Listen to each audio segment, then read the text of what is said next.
Mario's on his way as well. Okay.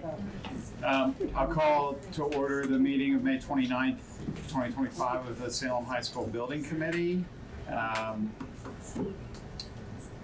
So we don't have a quorum.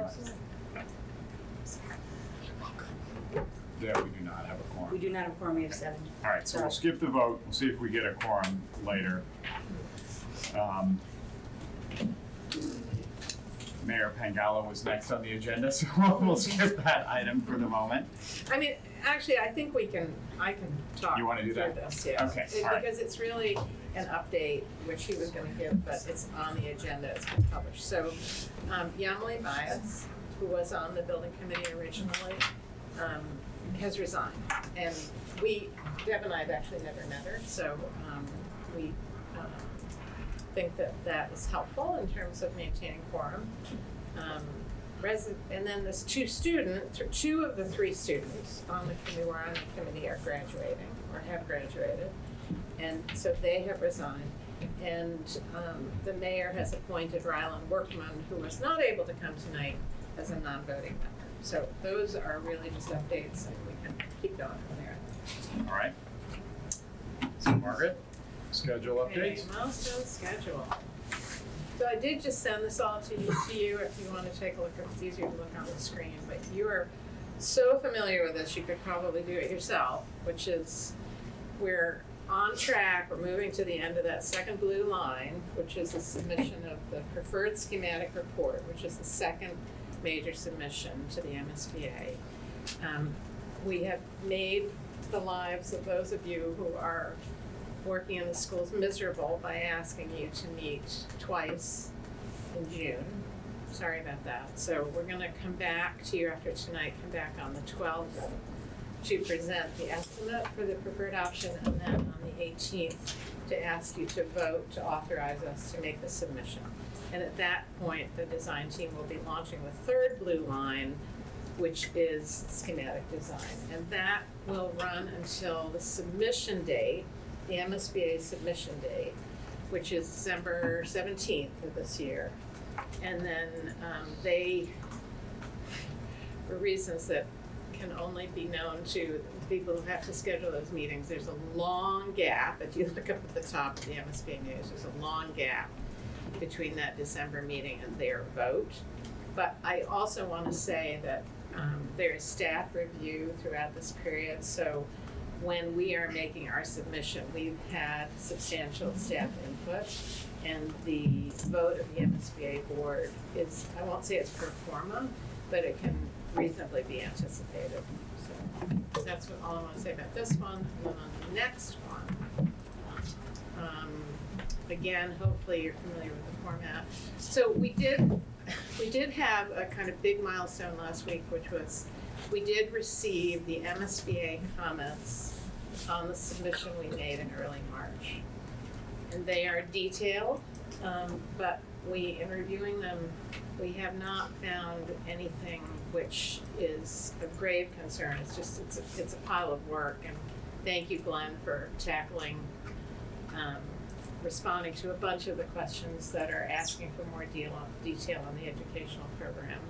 I will say the way the MSBA does the comments, we don't have them to review tonight. They will become a public document. We do have to complete them by June 5th. We have 2 weeks to turn them around and get them back to the MSBA.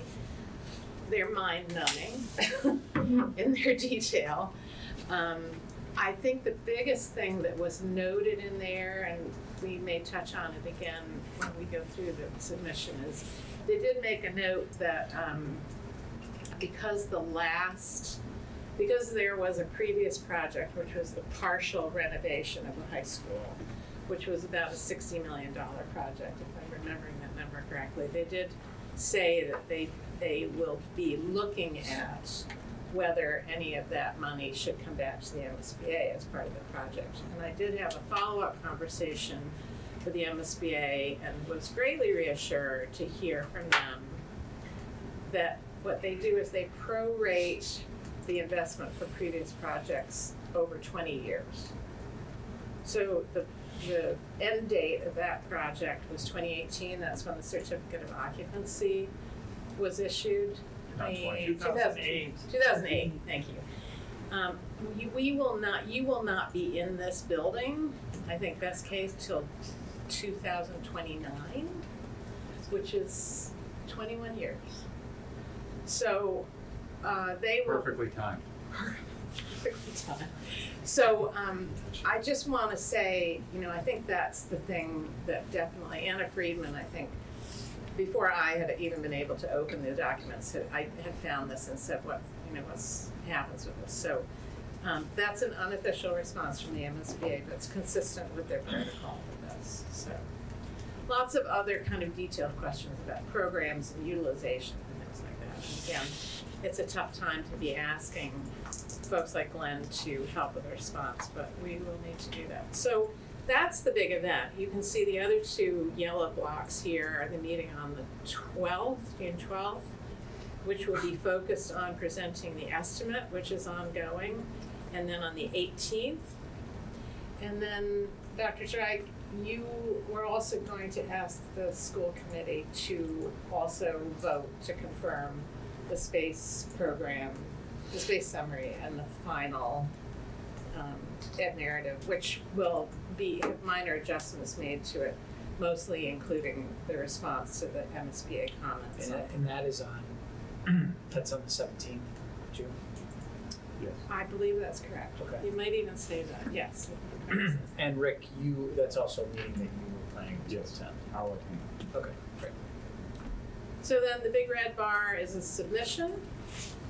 And then you can see the meetings up at the top slow down, the architects launch schematic design, and down at the bottom, now the MSBA is reviewing the submission. And then their next big milestone is July 20th, I believe it is. We have a meeting with their facilities assessment subcommittee, which is essentially their peer review group.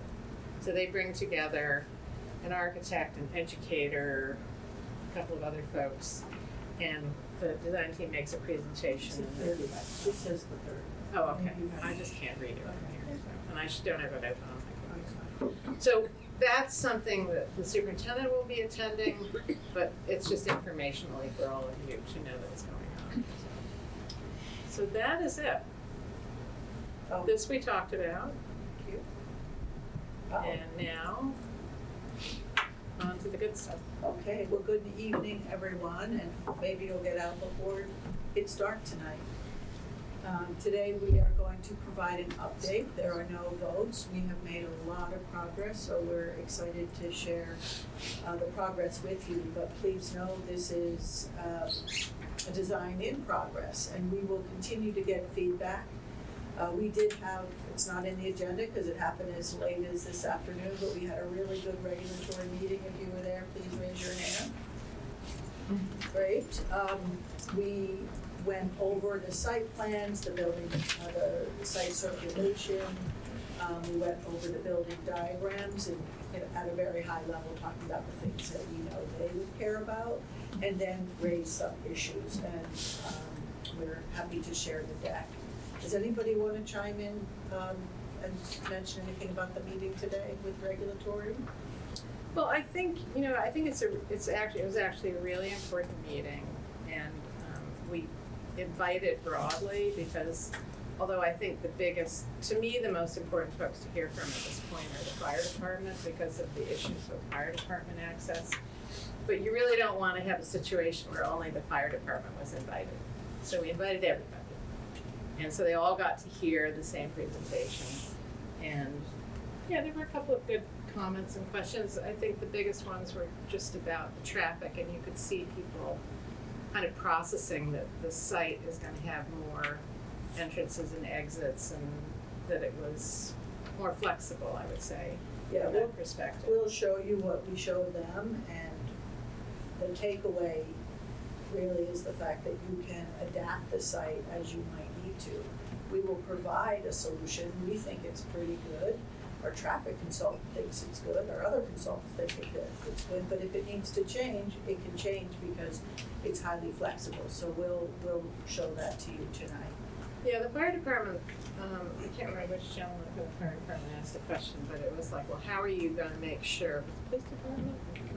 Police, how are you gonna make sure that the buses are going in the right entrance, that people are gonna go in the right entrance? And, you know, I think it's a good question, but as I commented, the circulation in and out of sight is probably gonna change 3 or 4 times over the course of construction with phasing.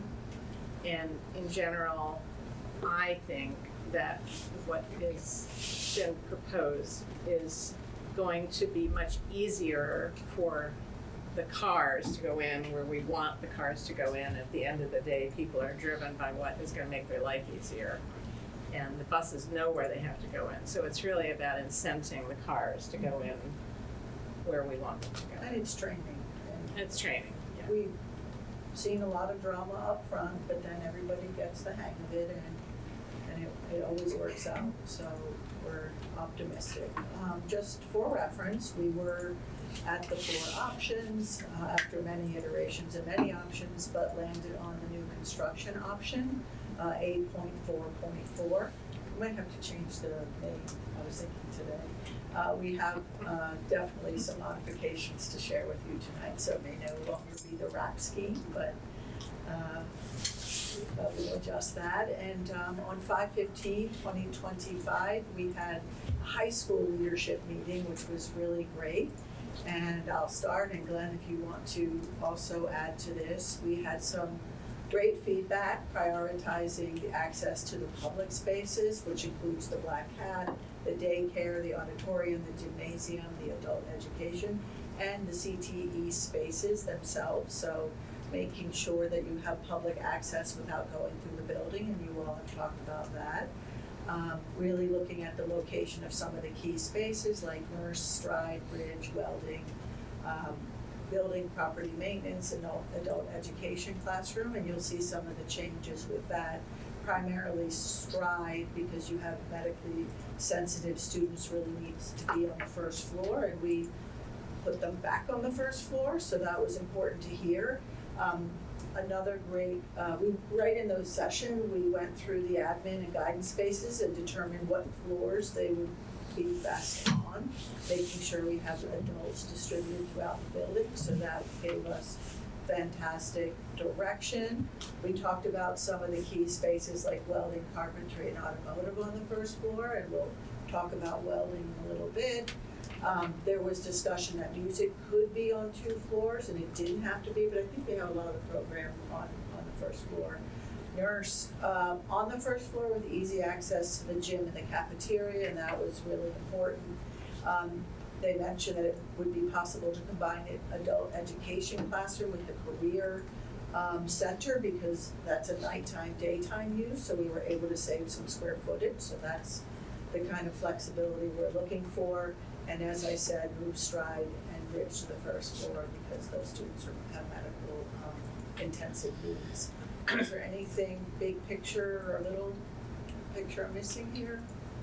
No, I think that those were the priorities that we got to in that meeting. I thought the meeting went well, and then just distributing some of the office space from the first floor to different floors, that made sense, because as you know, even this is going to be tight to all fit on the first floor. We didn't save any square footage after that exercise, by the way, on the first floor. We did the whole exercise and then like, oh, but Yeah, I just mean, move some shifts. we have to make it work, because, yes, please. Oh, just, what is stride and bridge? So those are our specialized instruction programs. One of them mainly are our life skills post-high programs, where kids, some of our students are medically fragile, so we want to keep them on the ground floor for any type of emergencies, or also access to our nursing. And, Yeah, at one point you might have seen them upstairs, but we moved them back down. So just in terms of so I just have 2 questions, I think, for you, Glenn. So for the music, because this is, we have a really robust music program, as you know, everybody in the city is invested in our music program. So I have heard from so many people about music being on one floor. So what was that, can you just explain a little bit more about that conversation? So that conversation was one, kind of prioritizing what really had to be on the first floor. Mhm. Being our those particular specialized programs, Right. most certainly for medical needs, it makes sense for them to be on the first floor. And then the music program, why it says 2 floors, is having the band and the stuff that they need. They need access to a door to get things coming out, being on the first floor.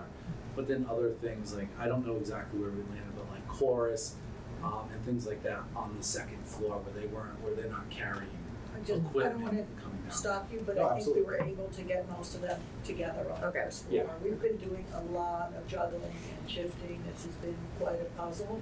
So when someone emails and says, can you just move this up here, I'm like, that's a 2-story space. Yeah, I It's did that on top to of them something today. else. I'm like, that is- At 4 I o'clock. wish, but, yeah. They're calling me Yeah, I out. like when the emails come like an hour before the meeting, so lots of comments, but we're here to take them and So the we'll, whole program just couldn't be. yeah. Yeah, it totally makes sense, and I think this just sort of speaks to the idea of messaging to folks, and also, you know, because to their credit, a lot of people in the community really are looking at the design, Yeah. and so people will ask me really specific questions, and so I think maybe in some instances, just making sure that we're labeling maybe more specifically than you normally do, because we've got a community who are like really looking at it carefully. Different today. Great, that's awesome. And then the second question I had, because this again comes from parents in the community of kids in special ed programs and specialized programs,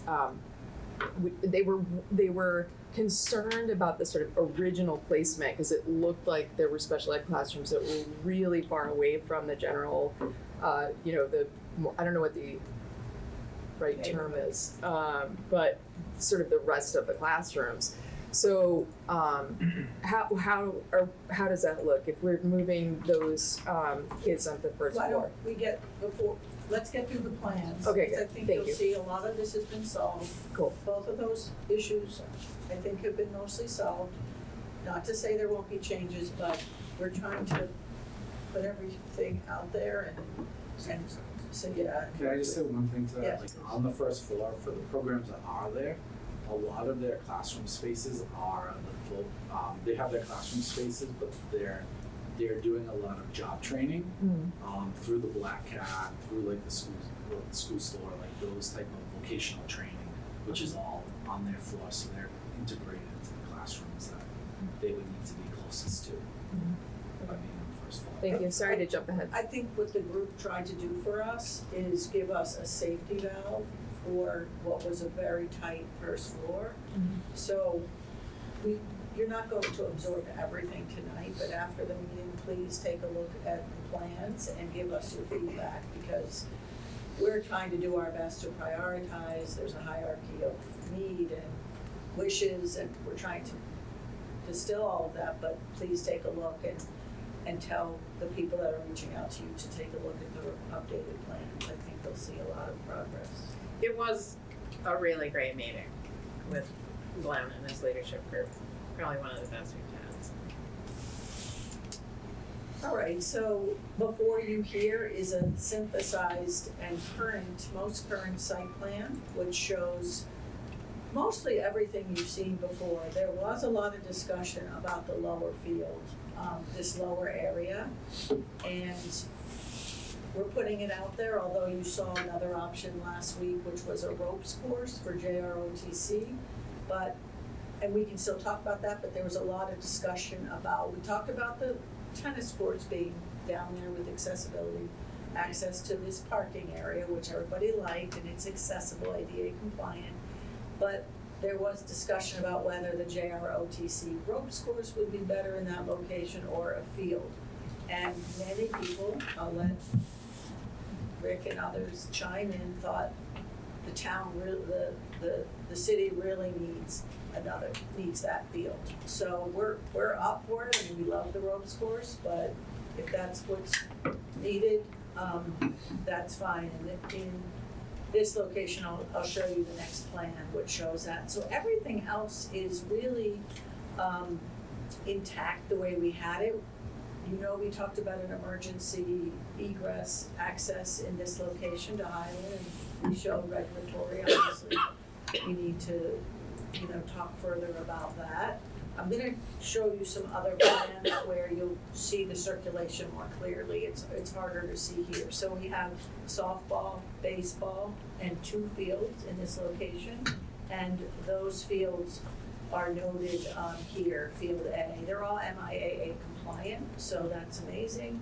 There will be a very tall fence around softball, and we'll show you what that looks like. You need to be aware of that, because as you come into the site, this beautiful ceremonial approach around the building to drop off, that you will see a big fence. We don't want to sugarcoat that. So we'll talk about the entries, egresses. We're not doing anything on this north field right now. That's staying as it is. It's very difficult to make compliant. And the freight farm containers here, we have utility area in this location, and loading and outside areas for CTE behind the school. So we'll talk about some more poetic things in a little bit, but those are the practical things. But let me show you, this is just an enlargement of the field, so you can see in this location, you'll see the softball, you'll see the baseball outlined here, and the 2 fields, and then the lower level field C, we're calling it, so this is A for reference, B, and field C, and the dimensions are noted on the plan, so when you go home and you want to talk about this or think about it further, that's what you can think about. And then the basketball courts in this location. So then what we did for your visual, yes. Can you go back one? Yes, please. So what's the area to the plant north, of the basketball? Sure. Yeah, in 2 locations in that central field area, we're holding an area to basically store and percolate water back into that. So it's essentially our green infrastructure for the zones. Great, yeah, thank you. Hopefully providing a learning opportunity. So this is something different, and this will help you and the community understand circulation a little better. This is a composite, so I'm going to, for a moment, I'll just say that this North Wilson, that's for buses, Horace Mann, and daycare. The little kids, the little students, as well as the bus. That's it. The lower level is for the lower area, south of Wilson, is for everyone else. And this is that emergency point off of into Highland. But to make it easier for you, we created these series of diagrams so you can understand how each set of, I know, very great, each each group, emergency, so this is the emergency access plan. The emergency vehicles can come in obviously anywhere they want, whenever they want. They can access at Highland. They can access at the north of Wilson or the south of Wilson. So they can access in this location, they can access in this location and this location. And frankly, they can move around the site. We're gonna make the site accessible for emergency vehicles, and they can move around the site as required. So we're getting all the dimensions and doing the turning radiuses and making sure that that works. So that's pretty straightforward. Anybody have any questions about emergency access? I think we'd say there's not necessarily, I think when there's an emergency, they'll go where they want and they'll go on the roads they need to go on. So okay, thumbs up, that makes sense? Okay, and then we have students and staff circulation. So we're saying that the students and staff will enter the site on the southern Wilson entry in this location here, and they will come into the site and go right into the parking.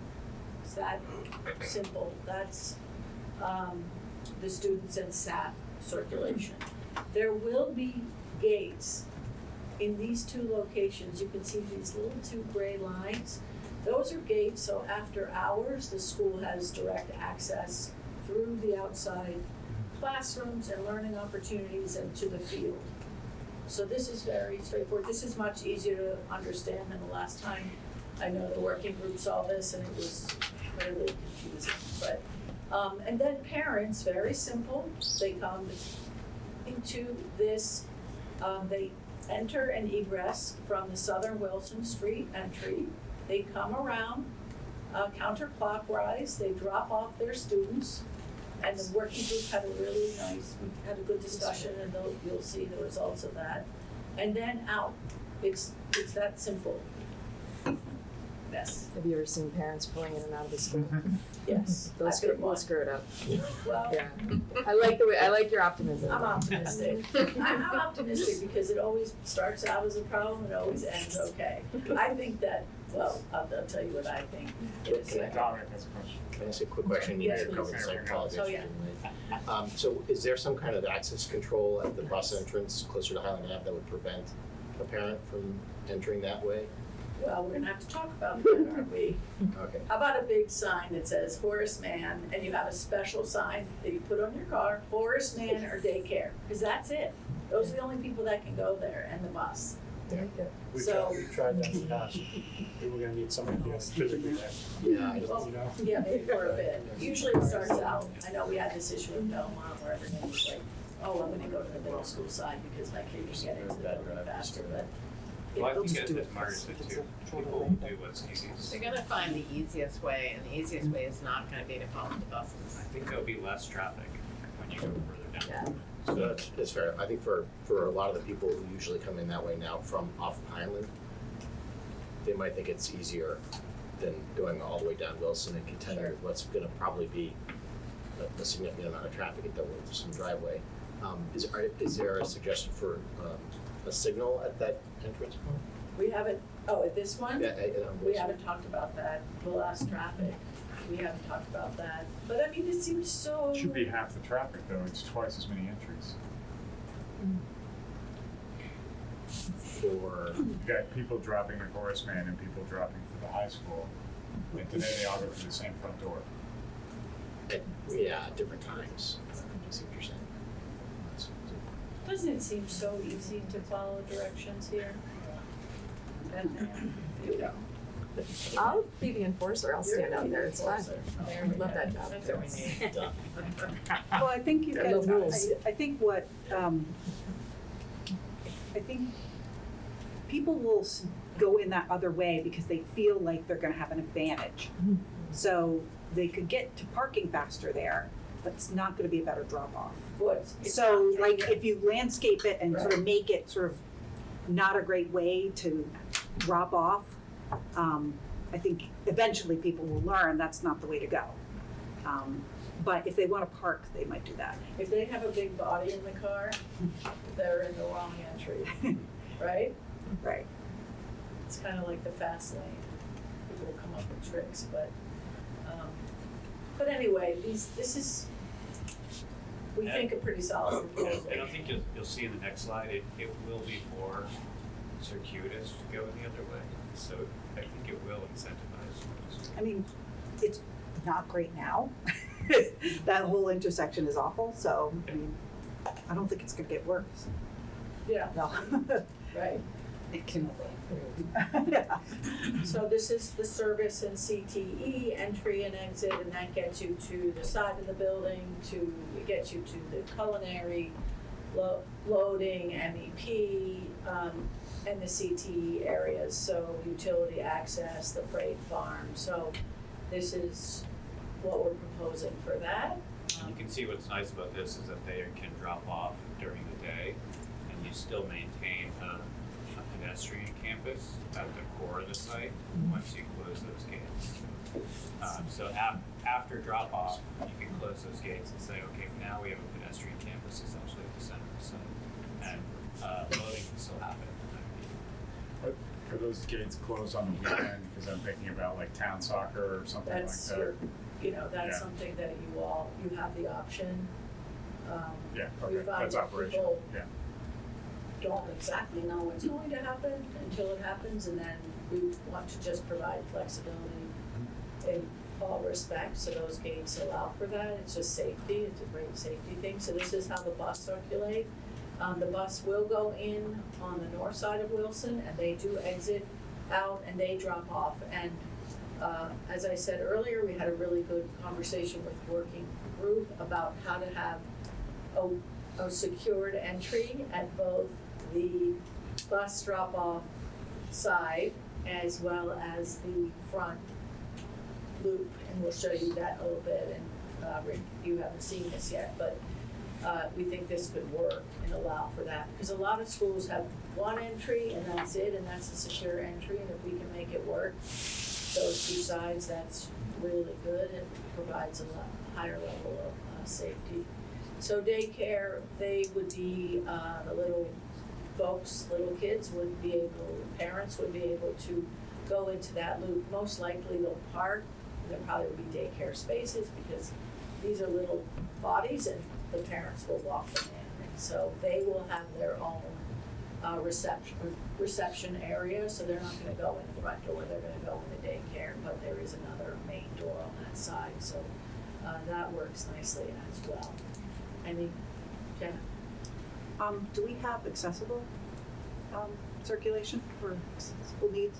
Yes, I mean, there's accessible everything will be accessible. Okay. It would just be good to know how, if you had accessibility needs, where you would park, where Right. you would, what entrance would be Yeah. best. Right. Yeah, we can mark that on these. Yeah. Yeah. I think you're still, I think you're in close enough range if you have your Yeah. accessible spaces here and you just go right into that door, that should work nicely. And we'll have some spaces at the Black Cat down in these areas, and those, we can have some accessible parking spaces there. And they could also drop off. They can. Yes, if someone's, if someone's on crutches, it's apparent, they're gonna just go to the Right. loop and put them right in front of the school. Can I ask a question? Yes. This may be a little further ahead than the plans developed to this point.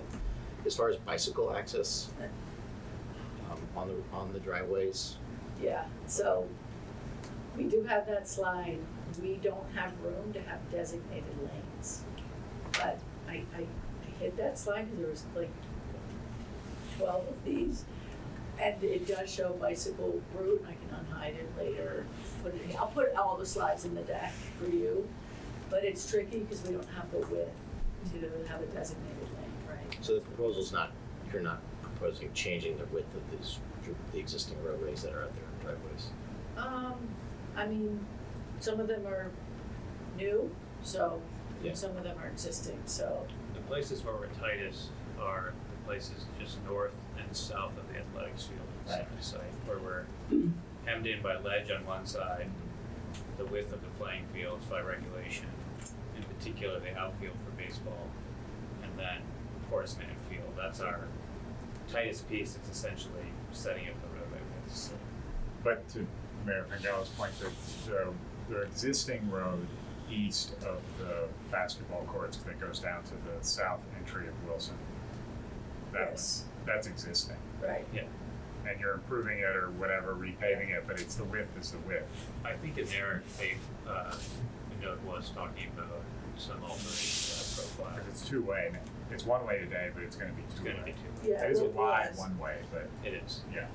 I don't- That would be, I think if we can get a good separation of bike and pedestrian, to really encourage people, to use the walking and biking. Yeah. And to Well- get them in there versus up higher, if we can. We Yeah. already have bike paths on Wilson, so it's just a matter of, Well, why don't we'll take a look at that road, the kind of entry from Wilson. It also seems like we would be able to accomplish, at least a pathway from Highland, once we think about it. As they do that whole bike route, Mhm. that's a good, yeah. Mhm. You can That just should be tuck in very there and accomplished. then I find like where to that. put the bike Yep. racks yep. as students are coming from that direction. So I think we're still working on that. We have a diagram, but we'll show it to you next time. This is a circulation for Horace Mann, and they come in this small people come in the north entry and they exit out. They go through the site and exit out at the lower Wilson. So that was a proposal for that, and they can get to their existing north parking or the 72 spaces out of the 85 spaces in that existing parking lot. And again, this is all up for review and consideration by the city and our consultants, but we think for this phase of the project, we've made a lot of progress on how the site works, and we feel better about that. So we'll put a, yes, One please. last thing. Yes. I should have brought this up before when you mentioned the meeting we had today with regulatory. I just wanted to elevate this is really beyond the purview of this committee, but I wanted to elevate it for Mayor Pingallo. The question was raised whether the pedestrian bridge over Highland would remain. And we said that's really beyond our scope, we said it remains. But I guess it's been raised separately with respect to the Highland Ave. DOT, I think, is asking. DOT has elevated, has As raised it. part of their work on Highland. Because it pinches everything down there where they're trying to make the road wider. Yeah, And this may not be a question that we don't necessarily know, but is there data on how many kids use that bridge on a consistent? We have not counted, I know there are kids that use it, cause I see them every morning, but we've never counted how many kids. We have pedestrian bike and ped counters, so maybe we can That would be try great. to get some data. We're not gonna shed a lot of tears if that goes, because it would really help us. it We think, pinches the building in that corner, it like hems them in. So if it is not heavily used, then we can accommodate that at the crosswalk at Wilson. we think we will probably have to shimmy the building south a little bit anyway, and depending what happens Yeah. in some of the program, it's just, we need a few more feet at this location. So just, not that you can see it now, but we know that that's probably in our future. And as Patrick said, it's, we are yeah. So we showed this before, and we are within the range of what fits on the first floor, and this is the current status of the first floor. So you can see all the music spaces, band, chorus, storage, practice rooms, ensemble, percussion, and the music office are all on the first floor, so that will relieve some of the folks that were concerned about that, and drama, scene shop, dressing rooms, and auditorium storage. We have been having some discussions about welding, whether it's on the first or second floor. We'll show you both plans. Really, it's up to the will of the committee, and we can tell you that with welding on the second floor, it's about 145,000 square feet on the first floor, and welding on the, I'm sorry, I said it backwards, welding on the, did I say second floor? Less square footage, 145, and on the first floor, 154,000 square feet. But the good news is we're not showing you this graphic with a lot of red on it. Everything, we can get all of these things on the first floor, and then it will be up to all of you to spend the time with Glenn and his group, because we wanted to get this to you before the meeting, but it's just been a race to get to this point. So we will send this to you, and we can meet, maybe even a virtual meeting, go over the plan, but they're labeled pretty nicely, and this has been updated. So this, I'm not gonna go into all, The values on that spreadsheet are mapped directly to the program as approved. We haven't skinnied anything up. we have, but we have skinnied up some CTE, but not without talking to Mario, and not without laying it out. So, and like electrical was really, Mario actually said that he wanted some of these spaces to be reduced. He thought they were too large. And so we sort of worked back and forth to get to a reasonable state. And when you look at the program, which Margaret can send out a copy, everything that's been changed is noted in red on the educational program and highlighted in yellow for you and for us to track, because this next submission we have to know all of the Every deviations from the last one. There's a lot to do, and it's not the most fun part of the project, but we will do it. But so we're tracking that, because we know, okay, electrical went from, I don't X to remember, Y. 8,800 to 6,500. So that also helped us fit things on the first floor, and they allowed this to work. But we didn't do it without speaking to Mario. So you'll see this diagram, too small to go over. You'll see it in your package, you can zoom into it. This first floor matches that graphic, the Excel spreadsheet, so you can see all of these spaces on that spreadsheet and get into it. We can also send you the spreadsheet that Myra did for admin and guidance, and how that was distributed, because it's easier to see. So this is just for your reference later.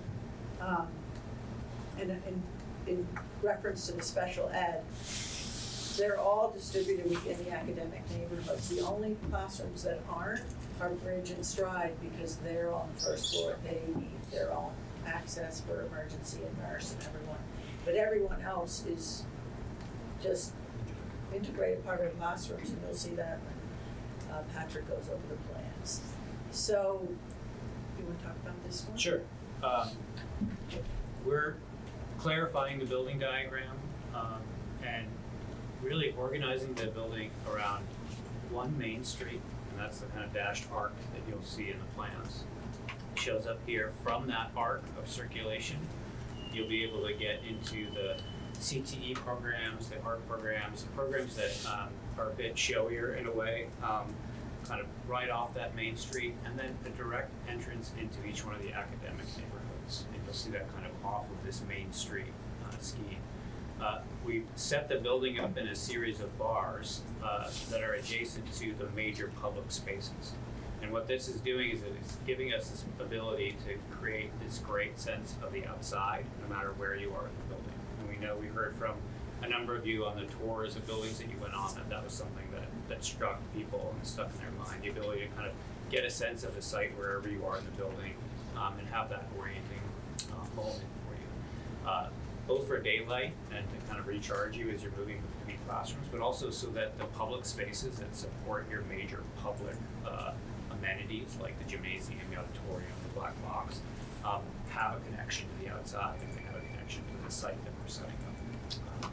So you're going to get views through the building, and kind of keep that in mind as we walk through the plans. So this is different. I don't think they've seen. Yeah, it's a little different. This plan is different. Last scheme, we were kind of taking the academic neighborhood and in a way wrapping them around those spaces. And what we're finding as the program has settled down is that this type of kind of finger model for creating a building gives you a little bit better daylight, but it also gives you more connection to the site and more views kind of through the building. It helps with the scale of the building. We're also working to simplify and clarify the circulation, so you can see it's this kind of E-shaped circulation pattern.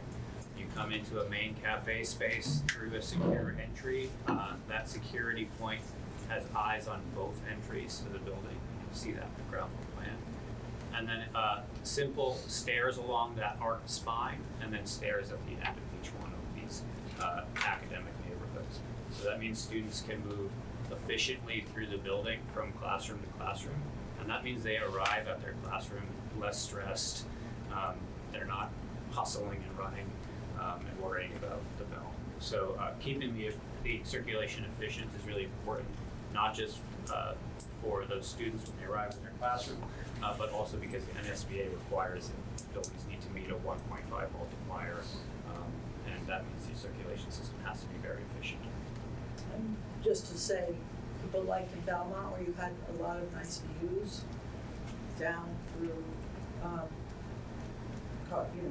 through different points, so you will be able to look down these corridors.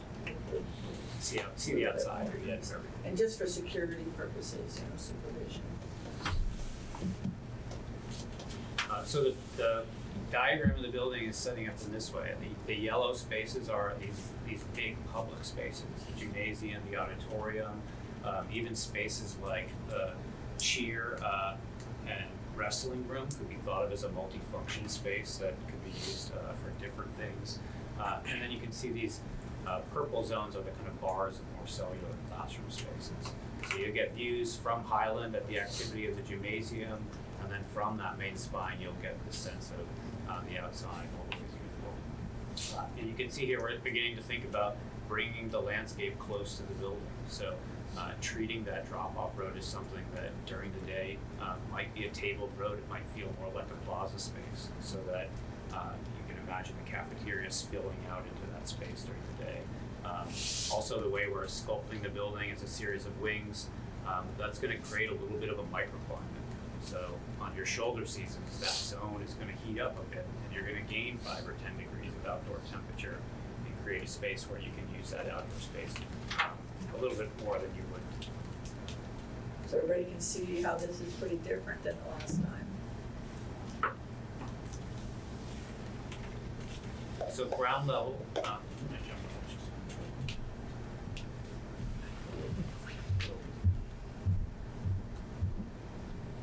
mentioned the 2 entry points having a single kind of point of security. So we're working through this, finding a way to get the high school reception and security point to have eyes on 2 different vestibules. One from the bus drop-off and one from the drop-off from parents. They also then have eyes on the kind of entry lobby space and the kind of main public space, which is the gymnasium.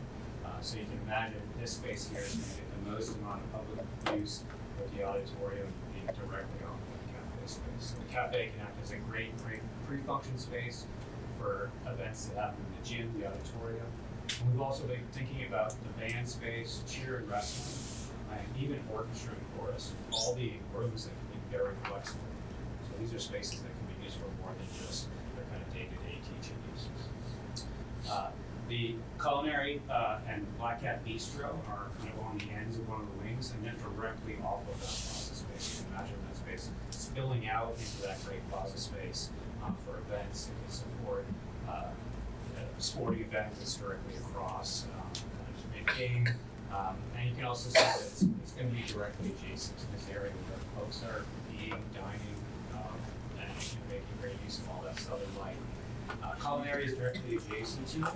And then you can see music spaces are directly adjacent to the auditorium. So at least the music classroom, scene shop, dressing, these are all directly adjacent to backstage. So they have great locations for that. Carpentry is in the scene shop, could be directly connected on the ground level.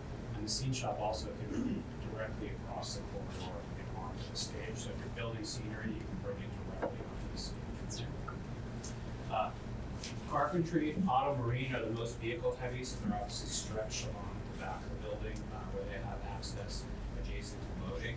We can kind of work out how many doors we need into those spaces, but they're located kind of flexibly in this zone. And then in this option, we're showing welding also in that. We're trying to avoid having a basement, so we hold the main MEP room on this ground level because it needs to be close to the geo exchange room. Which is in this bar.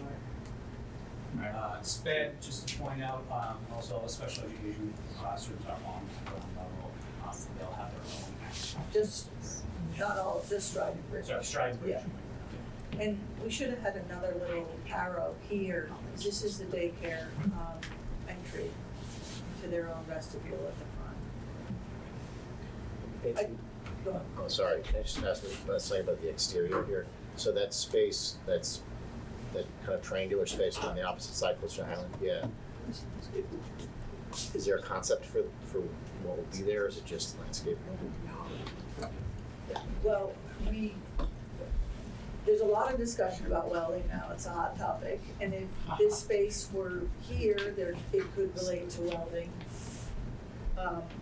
It would relate to the welding program, and this is where the building might have to shimmy a little bit to get, people either will have to walk through the building or walk and park back here and walk around, but it will also be a space that's visible from the gym, and we imagine like a lot of other projects, there is some transparency at this location, so.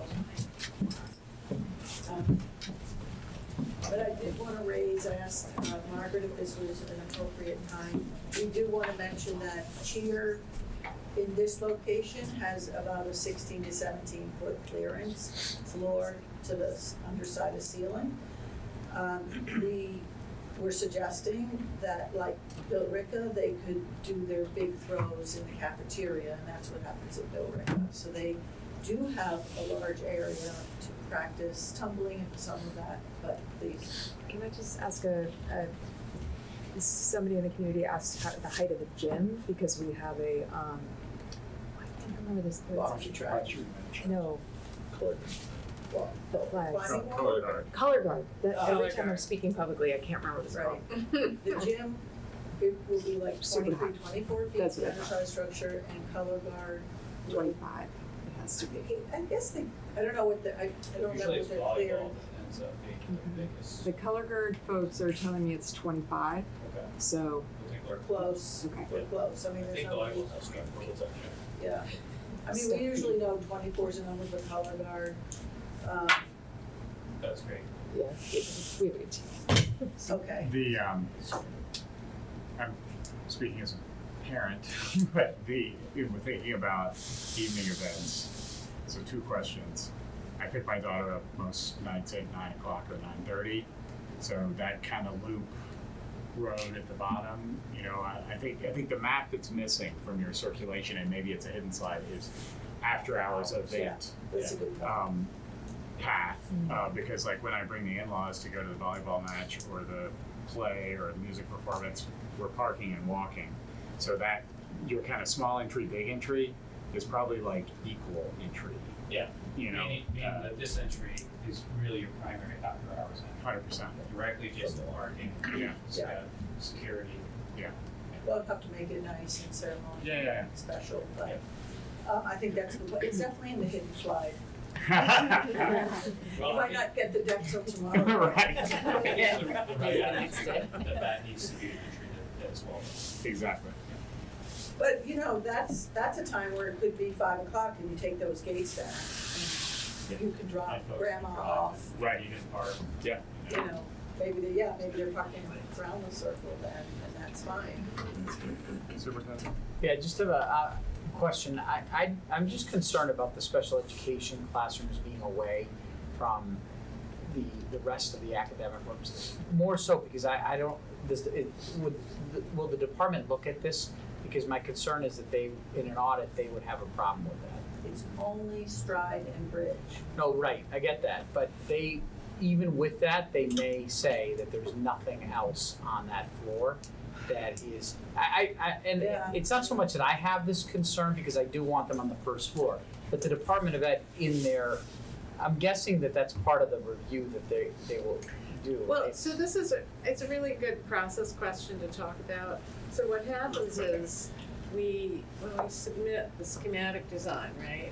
There's one package that goes to the MSBA. Right. And the same package goes to Goes- Bessie. And right. Bessie does a separate review.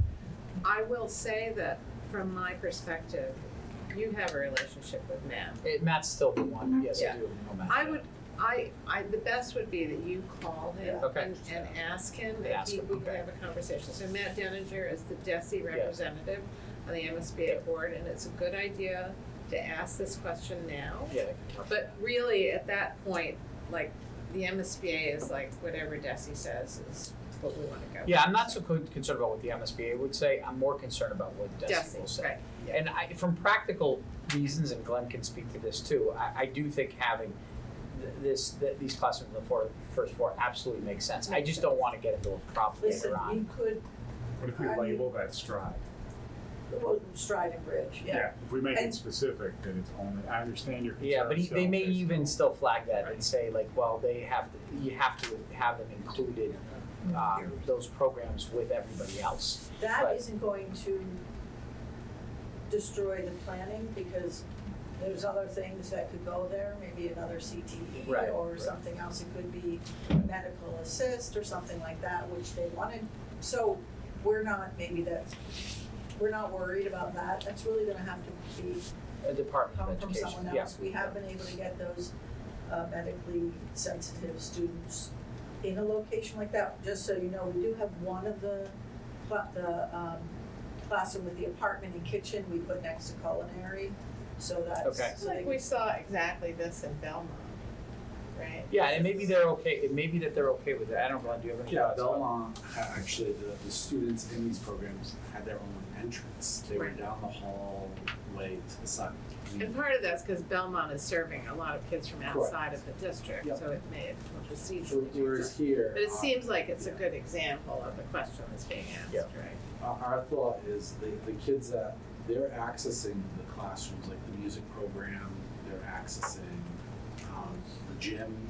So all of the rooms that they need to have access to are all around there. They access culinary to get their job skills. that's a great So point. from a mobility point of view, it really wants to.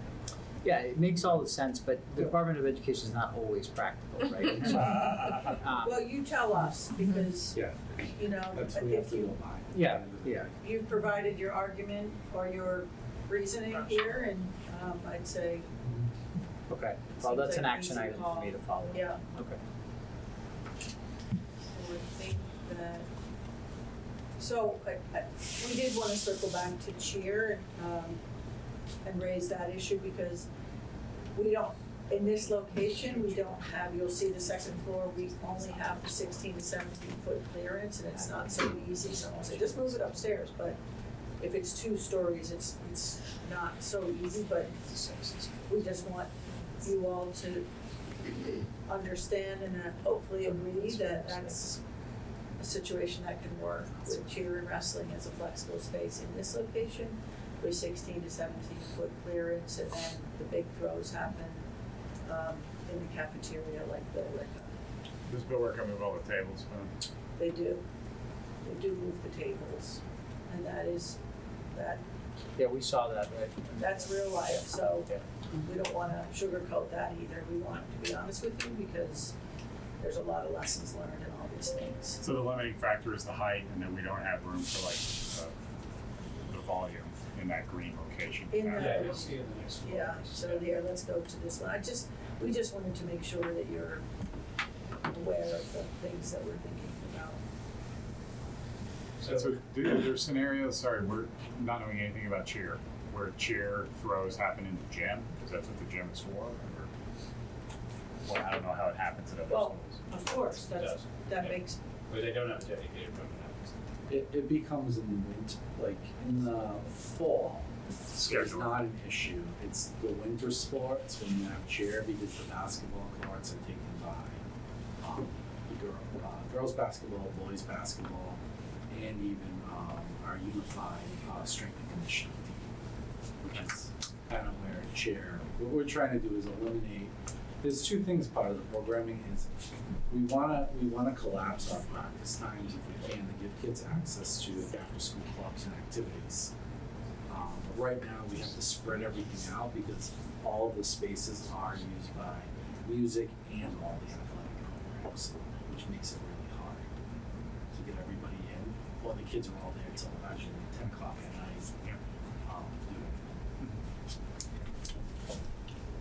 but you can see the- Can the Horace Man gym be used by the high school in the afternoon? That would be something that we'd have to, I mean, that's a Z question, I don't know, Horace. It's used until 6 p.m. with the YMCA. Monday to Friday. Of course, the YMCA contract will be up for renegotiation multiple And that would- times between yeah, the of course. YMCA. And that kind of became the issue, like, over the past few years, is that there are more outside partners, like the Y, like, the boys' basketball team used to practice just at Witchcraft, after school, and then as these programs have grown, we brought the boys' basketball team back to the high school, which then has kind of pushed out all practice times for everybody.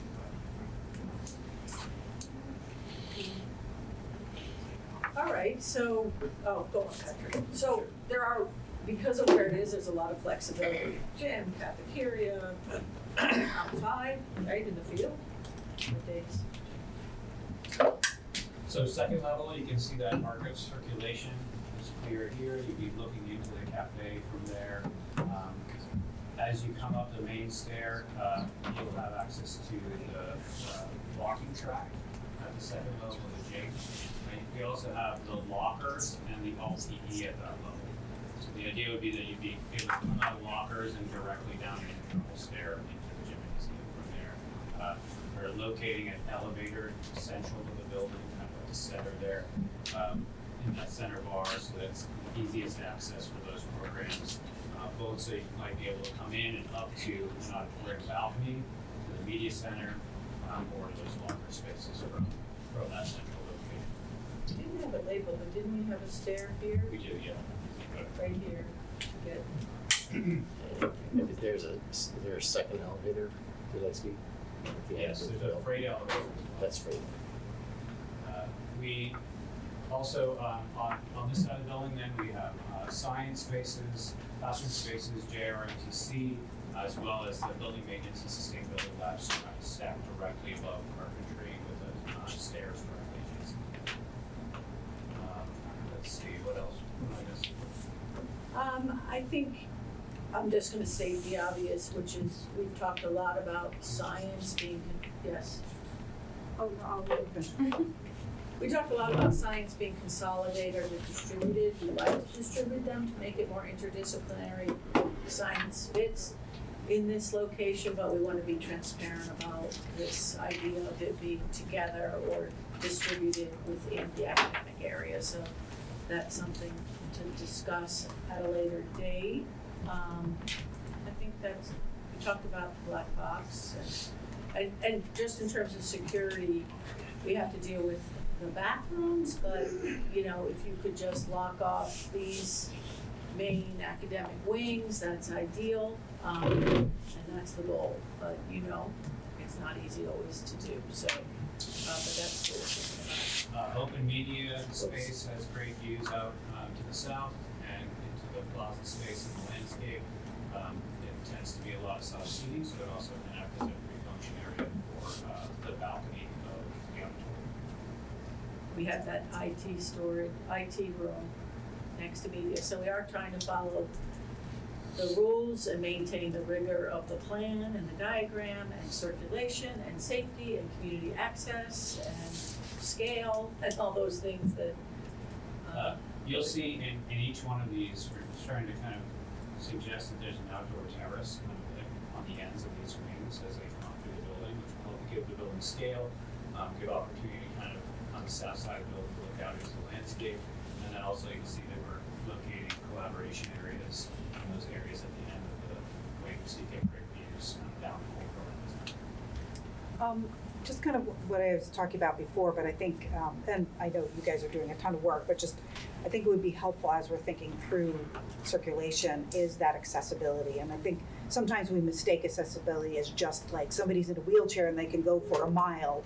But I think the majority of people need that short distances in a walker, can't walk very far, have heart issues, right? And so thinking about how do they access the building, how are they getting to, the elevator, making those easy and accessible, and thinking about how they get to the various things, and then, also thinking about, sort of also that the circulation sort of and zoning for evening activities. So if like you have a grandparent that's coming for something in auditorium or something, upstairs, is it easy for them to get in, not long walks for them? Yeah. And is it also, can the facility be cordoned off for evening uses so that some parts of the building can be shut down for night use, night temperatures, HVAC, some portions can stay open, security and all those other things. So just thinking about that, how. Those two pieces, the security piece and the HVAC piece Right. are very intertwined when it comes to the efficiency of the building. So we'll be diagramming that as we kind of get into SD, because you really have to think about them together. Yep. As one solution. So really important points. Another important point about accessibility is making sure that things like the elevators are close to the stairs that others would use, so that folks aren't feeling like they have to go an alternative path to get to the same destination. You're with somebody, you arrive at the stairs, somebody moves into an elevator, you both arrive at the same balcony, and then move into the space together. So that's really important, obviously, psychologically for accessibility. Moving up, You're not up. This is This is welding on the second floor. Right, the second option is that welding gets staffed directly above automotive in this location. So, and you can see that it's very efficient in terms of the envelope of the building, and it gives us more space at that pitch point. So those are the two primary benefits. I'm sorry, I think I skipped over. Level 1 with welding on level 2. This is level 2 with welding. Right. Sorry, okay. So, can I ask, it looks like it's less square footage overall with welding on the second level. I'm sorry, I can't hear. It's less square footage with the welding on the second level. It's That's The overall. first level was less square footage. We didn't tell you the other, that the overall was less square footage. But there are some efficiencies, but the overall is about the same. Overall, it's about the same. Yeah. Okay. for tracking. There's a bit less exterior envelope, but it's marginal. Well, before we go off of welding, so there's been a lot of discussion about this via email, in the last couple of days. And I know, Margaret, you spoke with Mario this afternoon, so even emails like at 4 o'clock today I was reading. Do you want to recap like the logic for welding on 1 or 2? And Well, I'm gonna introduce this and ask Mario. however you guys want to do it. You know, we've been bouncing this around because welding is a new program, right? And we haven't had as much time with Mario as we would have liked. So there was an early conversation which led the design team to think that putting welding on an upper floor was okay. And then when we had the meeting, I was saying it was such a great meeting, Mario made it clear that he had a strong preference for it being on the ground floor. And then I had a chance to catch up with Mario today. But why don't you share with the team what you shared with me? Because the question I said is talk to me about why you have the strong preference for the ground floor. So part of it is welding is a heavy equipment shop. I mean, you have a lot of different equipment and a lot of heavy equipment. Not only that, you're also carrying in, as we grow, we want it to be a fully operational program. So as we bring in projects for kids to work on, the risk of having a kid bringing it in, going through a freight elevator, going up, and then bringing it to a station is a lot higher than having it on the first floor overall. But then as far as specifics, we also have to make sure that ventilation is accurate, and then safety and visibility of the whole program. Can you do some of that on the second floor? Yes, but on the first floor, in my opinion, as well as the opinion of the advisory board, is you now have access to the outside as well. So you can go outside and have a metal structure that you can work on, just like you can have a carpentry suit and go outside and build an outside structure. Where that gets a little more limiting on the second floor, simply because you might have a teacher that has some kids working on one project and you have other kids that are building something else, and that's not an easy visibility or an easy thing to do safely. Where if you're just across a threshold or you can see through the glass, you can manage both spaces simultaneously.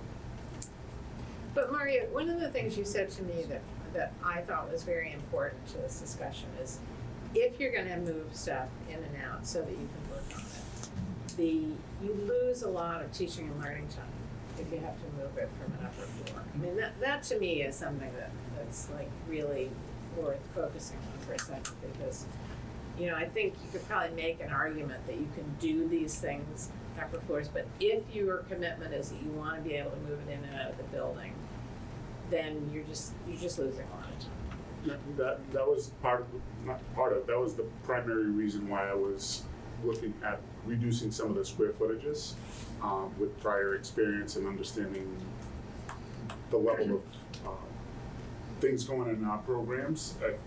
I was willing to reduce that square footage so we could try to get that welding program onto the second floor. Second or first? I'm sorry, first floor. Thank you for catching that. Sorry, the coffee isn't working yet. It's okay. I think it's just the piece. 15 years down the road, there's going to be new equipment that goes in there. We learned a lot of lessons with the culinary that's on the second floor as we brought refrigeration and all of those things up there. That is not easy, and this equipment is much bigger than that type of equipment. Is there any opinion from fire on That- building? I mean, the safety is there, you can sprinkle the system, you can Okay. make sure that the structural floor is there, so you have a concrete base. So you can do all of these things. I think it's more expensive, because now you're creating a fireproof envelope on the second floor, where the primary first floor typically is already partially fireproof with a concrete base.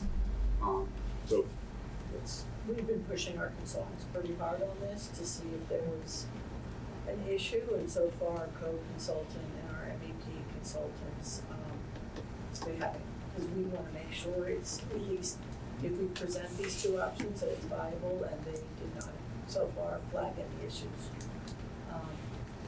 regarding putting welding on the second floor. But of course, Maria's concerns, as we know, are, something to think about. Mario, the other thing I thought was very useful in our conversation today was to hear about where you think this welding program will focus. Can you talk a little bit about the partnership with Avangrid? yeah, thank you. So my main focus, or the main focus for welding, and really the push from the advisory board, was because of how it aligns to the offshore wind industry and the high need for welders and this, the specialty of cylindrical welding.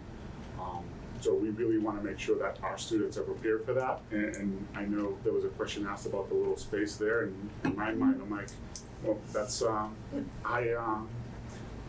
training for fall training. So I could put a tower there and create those types of activities.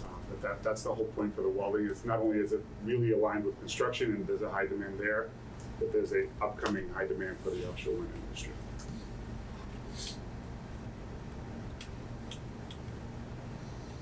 So at some point soon, someone will have to make this decision, and, Well, I don't have a dog in this fight, horse in this race, whatever your analogy is, but I guess my question for Mario would be, having looked at this and talked about this with Brooke and the team, and for, Glenn and Superintendent's right. The CTE programs that are at the ground floor, daycare has to be there, because of the littles. Culinary and Black Cat has to be there because of the public facing and the cafeteria and all the opportunities that affords. Carpentry and auto and marine make all the sense in the world because you're bringing in lumber, you've got cars and boats coming in, like that has to be there. And is welding the right other one? There's no other one that would displace welding as a first floor. I'd like to just point out that you said carpentry makes sense to be on the first floor because you're carrying lumber. I'd rather carry 2x4s to the second Yeah. floor than steel. You can get a big enough elevator. Yes.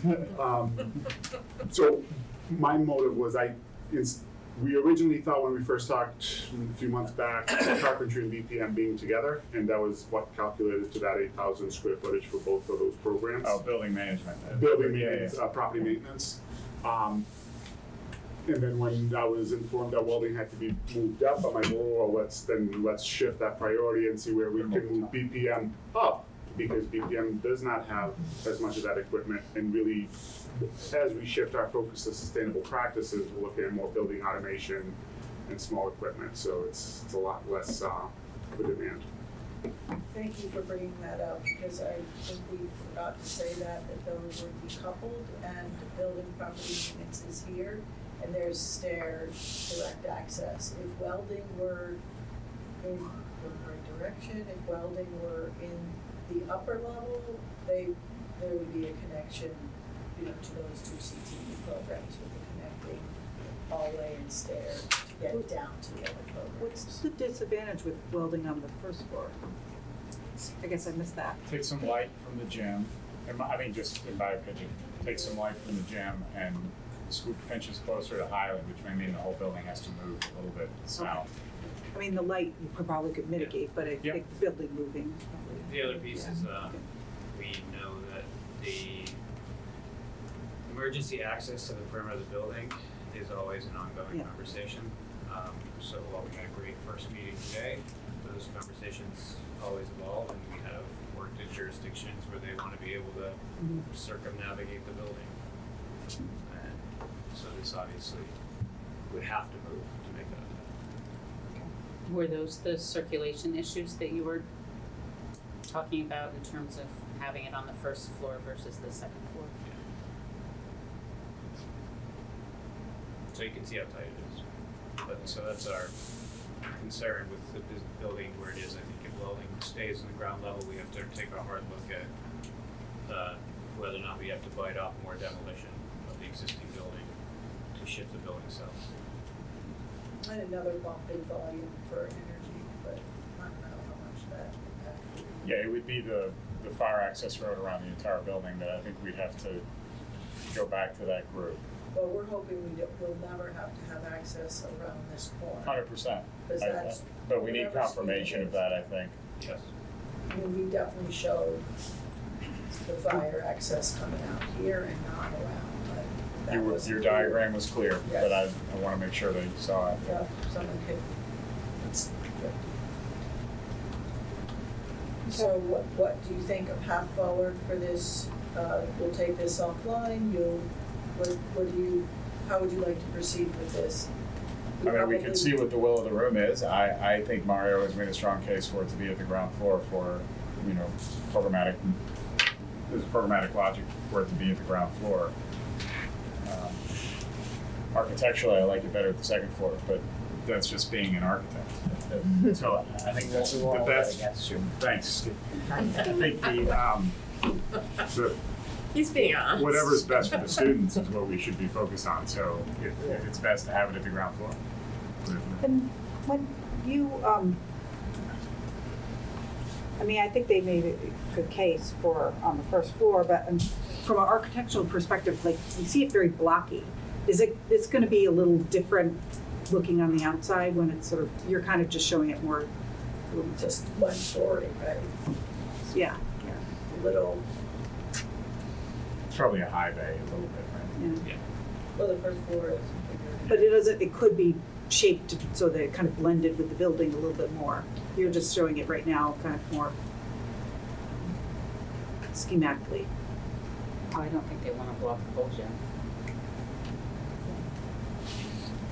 no, this is the size. And there's nothing else that can swap out. Well, Sorry. why, if the program wants to be on the first floor functionally, something, I'm not sure what the question is, either it's there or nothing is there. Because this is the plan, you know. And the other things that we've been talking about are mechanical gets the basement, but we've been trying to avoid that because we know it means blasting.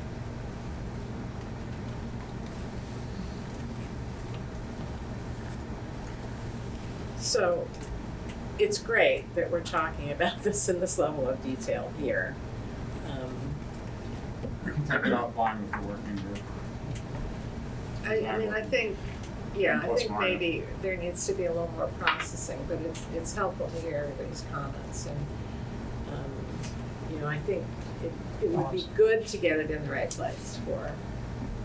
There was the throwaway comment that Mario said that he'd rather be bringing 2x4s up to the second floor than steel. So is there a universe where carpentry goes where on that second floor welding space and bolting goes where carpentry is? If you're building houses in the parking lot. Well, there's a nice terrace up there. I mean, that was my other thought, is what if we moved where, go to the other slide, where carpentry is Sorry. at the edge, so instead of carpentry there, putting auto there, so you can have a one-way in, one-way out for vehicles, and then now where auto and marina is, you have welding and carpentry stacked on top of each other. Carpentry's next to building maintenance, so Correct. maybe that can get. Carpentry gets a terrace to build their. Yeah, they get a terrace and then maybe building A carpentry. lot easier to build a terrace on the terrace with wood than steel stuff. The only disadvantage is the set, Well, making sets. But if you have an elevator, a loading elevator close enough, you could bring down and out. You also have a lot, in this case, you have a very large welding shop that will have working rooms, so if you did need to build the shed, you could partner with the welding shop and use up some of their space. So same thing for the theater. Might be able to combine the carpentry and building maintenance, might just be one large suite then too. Yeah, we would reduce, if they're together, we can go back and reduce the square footage, because they could share the equipment. That, you know, it might be an L shape, but it would work. All right, well, I think we've raised the I like issue, that. I think the issues around carpentry, welding, cheer, but we just wanna make sure we're good with those three things. As we, before we get to the next meeting, before we submit, we wanna have one plan to move forward. But you were talking about this before? Sure. So then up on level 3 and level 4, you'll see a similar, we're stretching the art classes along the bridge, so they'll get this great kind of gallery effect where you'll be able to see into them from that level. And they also have the potential to also have outdoor space as the building steps to the south. You can see that the building kind of fits a similar pattern where the CTE focused spaces, art and music, are kind of on the ends, and the neighborhoods are to the north.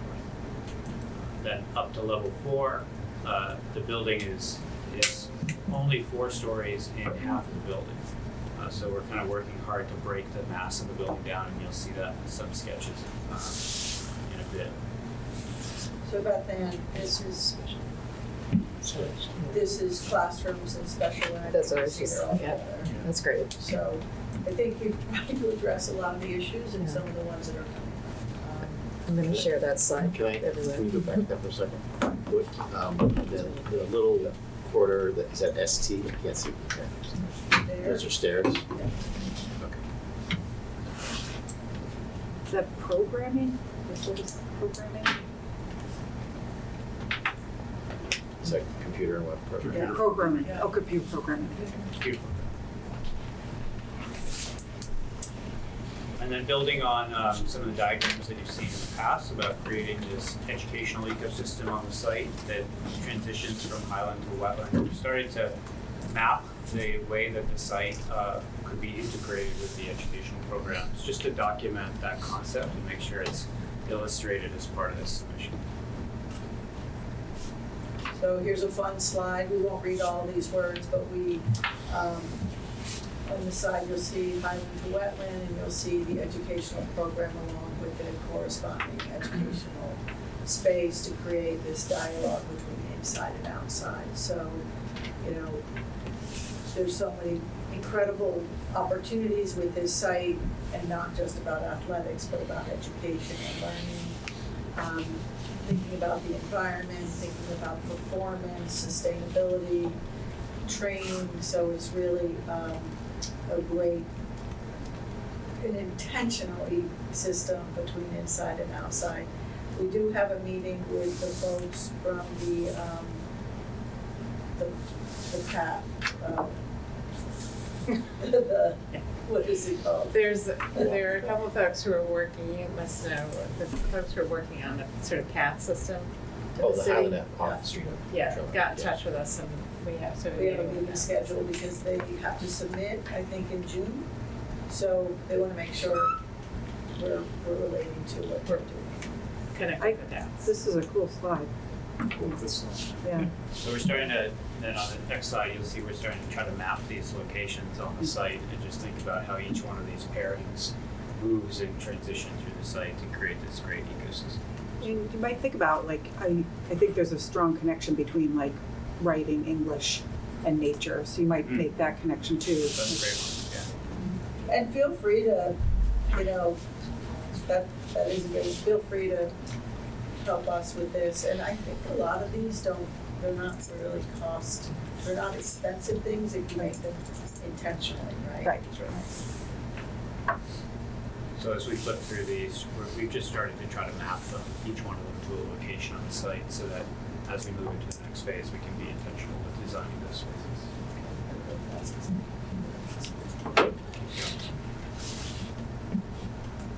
You can see this. And then some early massing, just beginning to show you how The building breaks down in scale, and you can see between each one of these fingers, the building terraces up to let light deeper into the building. It also terraces back to the north so that we can maximize our PV on each one of the roofs. And then you can see on the end of each wing also the idea that we would step the building back and create smaller outdoor spaces that are directly adjacent to the CTE programs.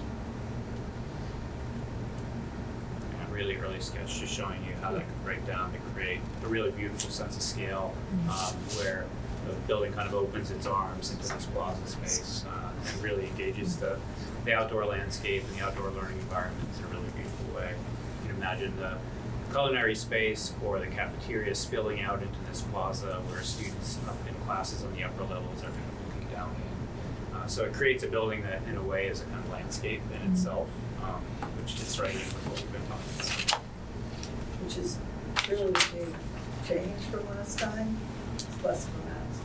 All right, go fast, Margaret, because my computer, I can see it's. I know, yeah. Okay, you wanna do this? Okay. So this is just to kind of go. I was just gonna say, any comments for Patrick and Brooke? Comments for Patrick, okay? Good job. It looks really cool. I just think It looks great. the unwrapped scheme, I call it that because that refers to I something love before, it. but the unwrapped scheme where it has become fingers again, it has done so much for light and view, and the way you short-circuited the circulation with the main street that cuts through is really smart. It's getting simpler, and I think the environment inside is getting better. So we're starting to look at the inside massing, but it wasn't quite cooked enough to be digestible tonight. So we'll bring some ideas, tune into SD or. It feels not like it just landed there, but it's from the landscape rather on the landscape. That's why we're excited. All right, Margaret. So, I'm gonna talk because Deborah's typing, but I just want to make quick. Deborah is really running this process. This is getting into some more detail about the OIG, about the CM at risk process we talked about at the last meeting. So there's kind of three big steps that we take the lead on working with the subcommittee that was identified at the last meeting. We have to submit an application to the Office of the Inspector General, and actually Jenna and I did this a few years ago for another project. It's very pro forma, but it's basically telling the Inspector General's office that the team has the capacity to manage a project using this methodology, which is more complex to manage than the traditional design bid build. We're in the process of drafting the first stage in the procurement, which is the request for qualifications. And then there will also be a request for proposal once the qualifications have been received and the short list produced. And usually there's a lot of interest in this project. I'm expecting that we would shortlist 3 or 4 firms. Often we shortlist 4 because sometimes between the time you make the short list and when you are actually going to the next stage, firms have made other commitments. So it's kind of good to have 4 firms in the mix, so you have 3 firms at a minimum competing. The proposals are competitive, they're public, they're shared. It's a lot, as I mentioned at the last meeting. You can see this is a lot of summer work. But the goal is that by the time this group is coming back together in August, we would either have or be very close to having this construction manager selected. So we'll be reporting over the course of the next couple of meetings, but that's the kind of overview. What did I read up?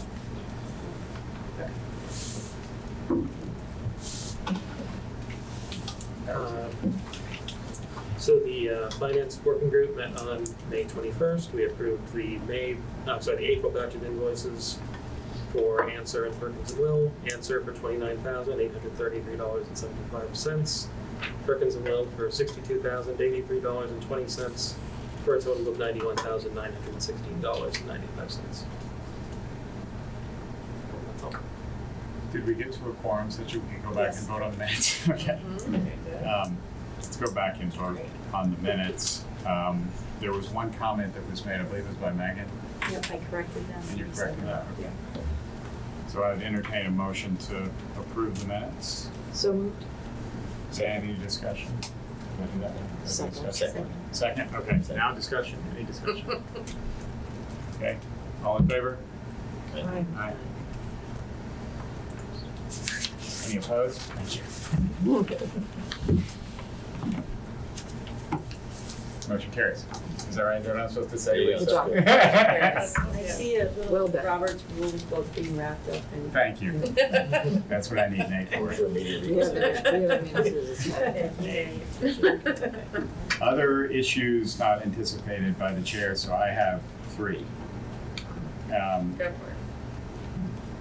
Summer is here, so all the invites that Lisa sends out, please respond yay or nay, because we need to know about quorum.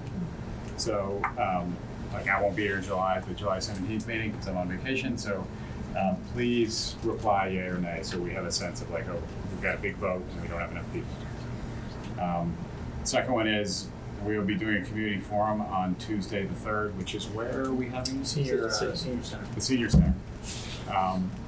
I know it'll be Beth Ann and superintendent and myself and I don't know if so all are welcome.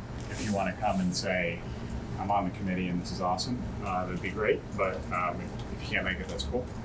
And then on the 17th, as was stated earlier, I'll be going to the school committee meeting to talk. And you're welcome to come to that as well if you want to show support. Can I just add to that? Yeah, too? sure. Anybody in the room, I know, Glenn, you've got littles yourself, and so you have a network of friends who have little people. We're trying to really focus that June 3rd meeting on hitting some younger parents whose kids, you know, will really benefit from this building. So I'm just sort of shooting around my neighborhood, dropping stuff off. But, you know, if you all could kind of send it through your networks, that's who we're really trying to target with that meeting. Can I also, one other date, Mayor, aren't we speaking to the partnership on the 20th? Yeah, so the Salem Partnership is having their meeting, their monthly meeting at Salem High School. We usually meet at the, that's the Seven Gables, but we're gonna come to the high school, full last day of school, which should be fun. And Steve and I will be presenting on the project that it's an organization of business and community leaders. On June 20th. June 20th. Do you need any of the consultants there? I don't know if We can talk about it offline. Yeah. Okay. Is that at lunchtime? It's in the morning. Okay.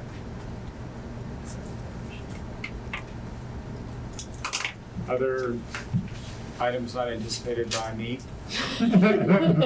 You would. We can't get in your head, Rick.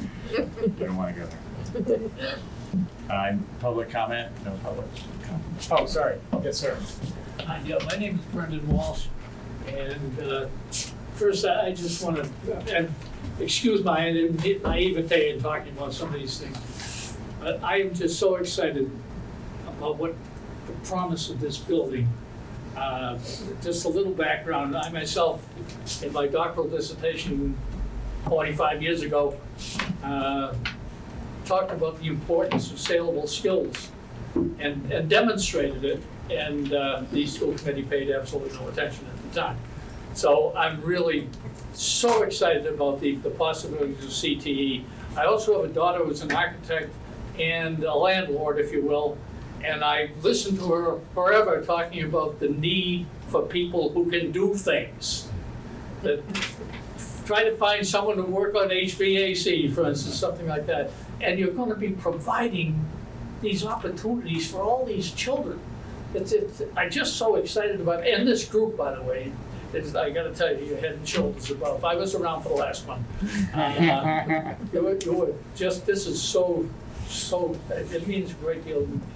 What I did come though, hoping, I don't know if it's too late in the process, but to try to get as large a capacity building as you possibly can, student numbers wise, because I'm going to tell you, within 2 or 3 years of this starting, the demand is gonna be huge.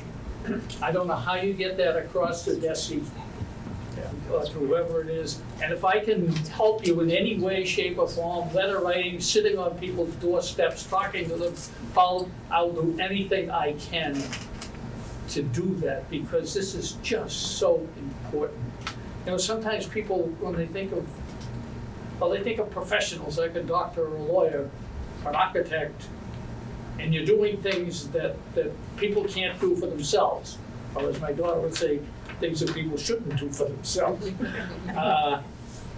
But they forget that electricians and plumbers and welders and HVAC people are doing things that other people can't do, and you're always gonna be in demand. And our job is to open up the future for our students, and you're doing it.